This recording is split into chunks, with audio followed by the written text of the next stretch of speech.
Strawberry की फसल को हालिया बारिश के बायस इंतहाई नुकसान हुआ है। मुतदिल मौसम का ये फल काश्त करके एक मुनाफा बख्श कारोबार और ज्यादा से ज्यादा मजदूरों को रोजगार मुहैया किया जा सकता है। मजीद जानेंगे नुमाइंदा GNN पसरूर लाइक अहमद बट से।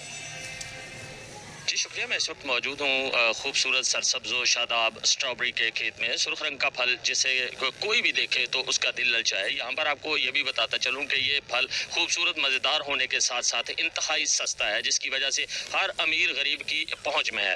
तिबी माहिरीन के मुताबिक इसमें मौजूद जो पोटाशियम अपना प्रोटीन और विटामिन हैं वो इंसानी सेहत के लिए इंतहाई मुफीद हैं। अगर काश्तकारों की बात की जाए तो स्ट्रॉबेरी की फसल 3 माह में काश्त की जाती है और काश्तकारों के मुताबिक लागत से 2 गुना स्ट्रॉबेरी की फसल में जो है वो कमाते हैं। लेकिन यहाँ पर आपको ये बताना बहुत ज़रूरी समझता हूँ कि हालिया बारिशों की वजह से ये फसल जो है वो तबाह बर्बाद होकर रह गई है, जिसकी वजह से काश्तकार जो है वो रोते दिखाई देते हैं।